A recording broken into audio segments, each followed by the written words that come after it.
Hey, what's up, guys? So we have a rant video today, and first I want to give a shout out to Melody for this one because it was a conversation that we had that gave me the idea to discuss this for today's rant video.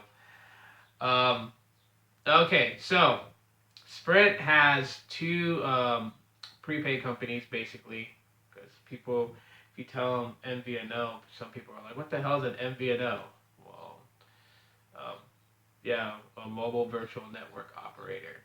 That's what it stands for. But anyways, just to simplify it, prepaid. Sprint has two prepaids under them, actually three.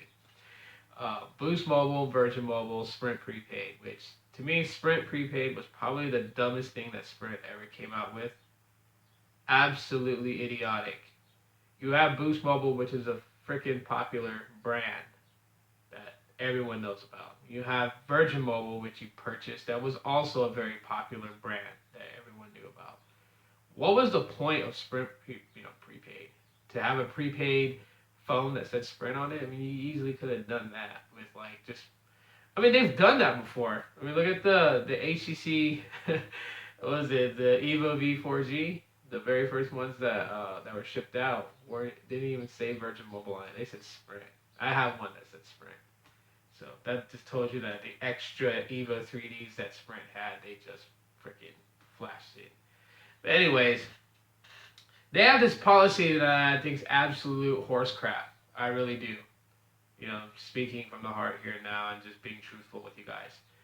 And that policy is like, say you've had Virgin Mobile, right? And say you had a phone from them that you really like, but Boost Mobile has the better plans. You guys see where I'm going with this. Um, so yeah, you have to have that phone, that particular phone on Virgin Mobile activated and active on Virgin Mobile for at least a year before they will free it. Now that's just a load of BS. Honestly, that really is a load of. My God, man. If like, shoot, I wish I had the money to buy out SoftBank. I'd so total. That would be like the first policy. Being the new CEO of Sprint, that'd be like the first policy I would like abolish right away. It's like I don't give a crap if you have Sprint, Virgin Mobile, Boost Mobile.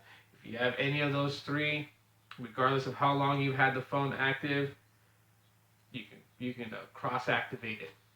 That'd just be the first thing I'd do. I mean, what would be the point of forcing people to keep a Virgin Mobile line for a whole year?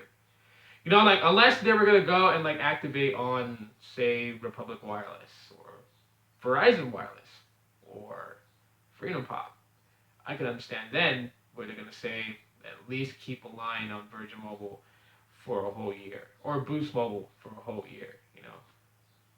I can understand that part because when you take it to those companies, when you're paying your monthly rate goes to them, and they only pay a portion of that money that you're paying them goes to Sprint to for leasing a connection to Sprint towers. But Virgin Mobile, Boost Mobile, Sprint prepaid, they all use Sprint towers. When you pay them for your monthly plan, Sprint gets the money. So why?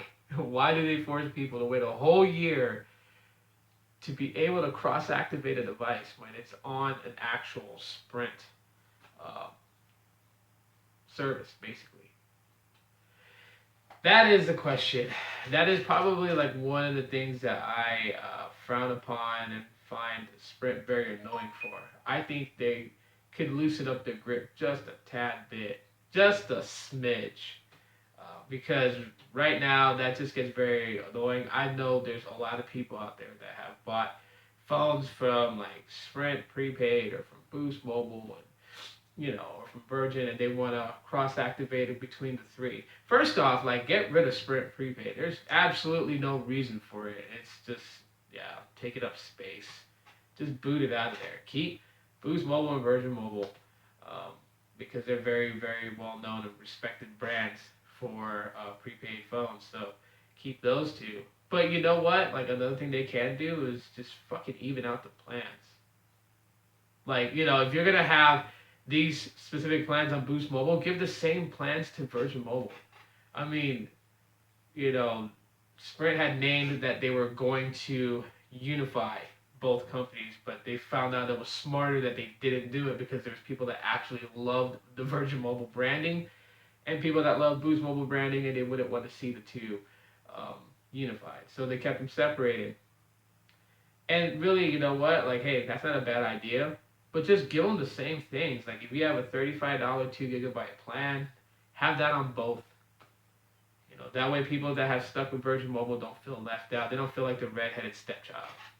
You know, keep the plans the same. Offer the same things. I don't know. I don't get it. I don't get them sometimes. You know, it's just like this whole thing with the Stylo 2. Boost Mobile got the Stylo 2 on the 15th. Virgin Mobile customers won't see the Stylo 2 until May 9th. How fucked is that? They're not going to get a phone that's already released on Boost Mobile. They don't get it until May 9th. I mean, that's really jacked up. I'd be even more pissed off in this rant if I was still on Virgin Mobile than Boost. But I had switched over to Boost just because of the fact that the plans were a lot better than what Virgin was offering. So, anyways, that's my rant for today. I'd love to know your guys' thoughts about all that in the topic. You guys can do so by dropping a comment. If you guys haven't subscribed to my channel, please do so. Click that subscribe button that way on the mobile app. And yeah, thumbs up. All right, guys. See you later.